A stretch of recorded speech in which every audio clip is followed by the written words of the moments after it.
வெளியூர் பயணமா ரிசர்வேஷன் கிடைக்கலையா? படிக்கட்டு ஏறி இறங்க ரொம்ப சிரமமா இருக்கா? டிராப் டாக்ஸி புக் பண்ணுங்க. ஒரு வழி கட்டணம் மட்டுமே. டிராப் டாக்ஸி எங்கும் எப்போதும். முதலமைச்சர் அவர்கள் ஏற்கனவே ஈரோடு மாவட்டம் அரச்சலூர் பேரூராட்சிக்கு உட்பட்ட ஓடாநிலை என்ற இந்த இடத்திற்கு வந்து நம்முடைய விடுதலை போராட்ட மாவீரர் வீரன் சின்னமலை அவர்களுடைய சிலையை எந்த இடத்துல அமைப்பது என்பதை பற்றி ஒரு ஆய்வு செய்து அந்த இடத்தை அவர்கள் தேர்ந்தெடுத்து கொடுத்தார்கள். சிலை எப்படி அமைய வேண்டும் என்பதையும் எங்களுக்கு அவர்கள் அறிவுறுத்தி இருந்தார்கள். எனவே அந்த அடிப்படையில் இன்றைக்கு அந்த சிலை அவர் எப்படி எங்களுக்கு வழிகாட்டினாரோ அதை போல இங்கே அமைக்கப்பட்டிருக்கிறது. அந்த சிலையை இன்றைக்கு மாண்பு தமிழ்நாடு முதலமைச்சர் அவர்கள் திறந்து வைத்திருக்கிறார்கள். தீரன் சின்னமலை அவர்களுடைய வரலாறு எல்லோருக்கும் தெரிந்த ஒன்று. எனவே விடுதலை போராட்ட வீரர்களுக்கு, சுதந்திர போராட்ட வீரர்களுக்கு மிகப்பெரிய ஒரு மரியாதையை கொடுக்கக்கூடிய தமிழ்நாடு முதலமைச்சர் அவர்கள் இன்றைக்கு பல இடங்களிலே இப்படிப்பட்ட நிகழ்வுகளை நடத்துகிறார்கள். அவர் ஒவ்வொரு முறையும் நாங்கள் போகிற பொழுது மாவீரர் தீரன் சின்னமலை அவருடைய சிலை என்ன நிலையில இருக்கிறது என்பதை எல்லாம் எங்களிடத்திலே கேட்பார்கள். நாங்க என்ன பணி நடந்திருக்கிறதோ அதையெல்லாம் அவருக்கு வீடியோ மூலமாக அனுப்பிவிட்டு அவர்களை அதை பார்த்து எங்களுக்கு ஆலோசனை சொல்லிக் கொண்டிருப்பார்கள். எனவே இன்றைக்கு அவர்கள் திறந்து வைத்திருப்பது மகிழ்ச்சியை இந்த பகுதி மக்களுக்கு கொடுத்திருக்கிறது. அனைத்து சார்பான மக்களும் இங்கே வந்திருக்கிறார்கள் என்பதுதான் மிகப்பெரிய ஒரு மகிழ்ச்சிக்குரிய செய்தி. அவர்களுடைய தீரன் சின்னமலை அவருடைய வாரிசுதாரர்கள் அனைவரும் மிகுந்த மகிழ்ச்சியையும் தலைவர் அவர்களுக்கு நன்றியும் தெரிவித்திருக்கிறார்கள். இங்கே வந்த பல தாய்மார்கள் அவர்களுக்கு உரிமை தொகை 5000 ரூபாய் எங்களுடைய அக்கவுண்ட்ல வந்திருக்கிறது என்று சொன்னார்கள்.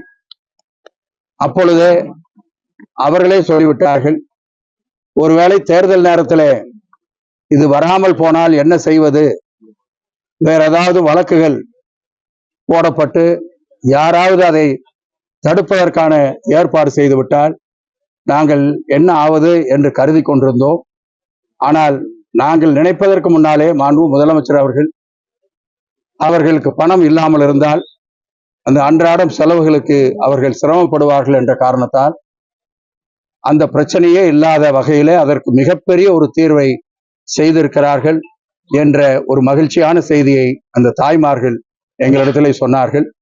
அது இன்னொரு இரட்டிப்பான மகிழ்ச்சி என்பதை இந்த நேரத்திலே நான் தெரிவித்துக் கொள்ள விரும்புகிறேன்.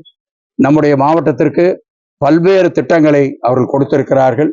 இன்னும் எத்தனையோ திட்டங்களை வரிசையாக சொல்ல முடியும், காலம் இல்லாத காரணத்தால் அத்தனை திட்டங்களையும் நம்முடைய மாவட்டத்திலே செயல்படுத்துவதற்கான நடவடிக்கையை நாம் எடுத்துக்கொண்டிருக்கிறோம். எனவே நிச்சயமாக தமிழ்நாட்டிலே மாண்பு முதலமைச்சர் அவர்கள் ஈரோடு மாவட்டத்திற்கு மிகப்பெரிய ஒரு முக்கியத்துவம் கொடுத்து ஒவ்வொரு காரியத்தையும் அவர் செய்கிறார்கள். தீரன் சின்னமலை அவருடைய சிலை அமைக்கப்பட்டதற்கு அவர் எவ்வளவு முயற்சி எடுத்தார், எவ்வளவு கண்காணித்தார் என்பதை நாங்கள் பார்க்கிறோம். அதே போல அவருடைய தளபதியாக இருந்த நம்முடைய பொல்லான் அவர்களுக்கு ஒரு மணிமண்டபம், அந்த மணிமண்டபம் ஒரு அடையாளத்திற்காக மட்டுமல்ல, அந்த மக்களுக்கு அது பயன்பட வேண்டும் என்ற அக்கறையோடு அதை செய்தார்கள். அங்கேயும் சிலை அமைக்கப்பட்டிருக்கிறது. எனவே இப்படிப்பட்ட நடவடிக்கைகளை மாண்பு தமிழ்நாடு முதலமைச்சர் அவர்கள் எடுத்துக்கொண்டே இருக்கிறார்கள். எனவே இந்த நேரத்திலே நம்முடைய ஈரோடு மக்கள் அனைவருடைய சார்பாக மாண்பு முதலமைச்சர் அவர்களுக்கு நன்றியை தெரிவித்துக் கொள்கிறேன். எல்லாரும் அப்படியே சொல்லிட்டு இருப்பாங்க, ஆனால் வழக்கு போடுவதற்காக சில பேர் தயாராயிருக்கிறார்கள் என்ற தகவல் முதலமைச்சருக்கு வந்து விடுகிறது. அது வந்த உடனேயே சரி அடுத்த மாசம் ஒருவேளை வழக்கு வந்து அதை போட முடியாமல் போனால் அந்த தாய்மார்கள் சிரமப்படுவார்களே என்பதற்காக எடுத்திருக்கிற நடவடிக்கை. எனவே எதை எடுத்தாலும் இப்படி ஓட்டுக்காகத்தான் சொன்னா அப்ப பேசாம வீட்டோட இருக்கணும். சார் அந்த 3 மாசம் போட்டிருந்தா பரவாயில்ல. 2024-25 காலகட்டங்கள் கோடை காலம் வந்து அவரு 2025-6 மட்டும்தான் கோடை காலம் வந்திருக்கா. எலெக்ஷனை முன்னிட்டு அந்த 2000 சேர்த்து போட்டுருக்காங்க. அது ஸ்பெசிபிகேஷன் இல்ல, அது ஏதாச்சும் அவங்க ஏதாச்சும் கண்டுபிடிச்சு சொல்லிட்டு இருப்பாங்க. தேர்தல் நேரம் 2024-25 காலகட்டங்கள் அந்த 2000 கோடை காலம் இல்ல, கோடை காலம் மட்டும் இல்ல, கோடை காலம் மட்டுமல்ல, தேர்தல் நேரத்துல ஏதாவது ஒரு தடை வந்து விட்டால் அரசும் செய்ய முடியாது. எனவே அந்த மக்களுக்கு யார் போய் பதில் சொல்லுவது? அவர்கள் அதை வைத்துத்தான் அந்த செலவை சமாளித்துக் கொண்டிருக்கிறார்கள். எனவே அதற்காக ஒரு மாற்று ஏற்பாடு செய்திருக்கிறார். எனவே இதை அனைவரும் பாராட்ட வேண்டும். ஒழிய குறை சொன்னால் அந்த மக்கள், அந்த தாய்மார்கள் பார்த்துக் கொள்ளும். தேர்தல் தோல்வி பயத்தின் காரணமாக கொடுத்திருக்காங்க. எந்த வேலை செஞ்சாலும் தோல்வி பயம். நாங்க வந்து இப்ப ஒரு பெரிய விடுதலை போராட்ட வீரர், அந்த வீரருக்கு ஒரு பெரிய சிலையை இங்க அமைக்கிறோம். அது என்ன தோல்வி பயமா?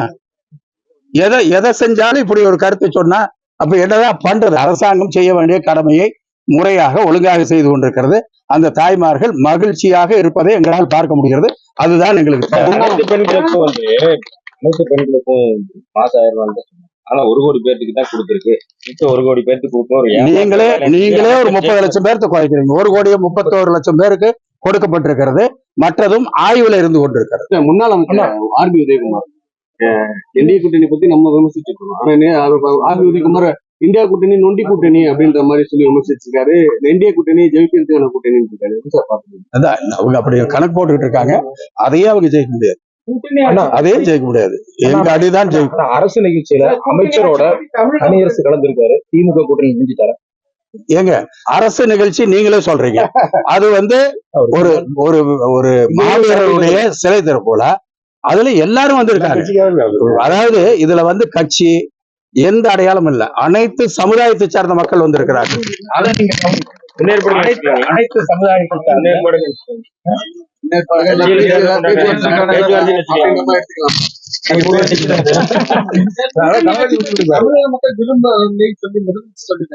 ஆனா பிரவீன் சக்கரவர்த்தி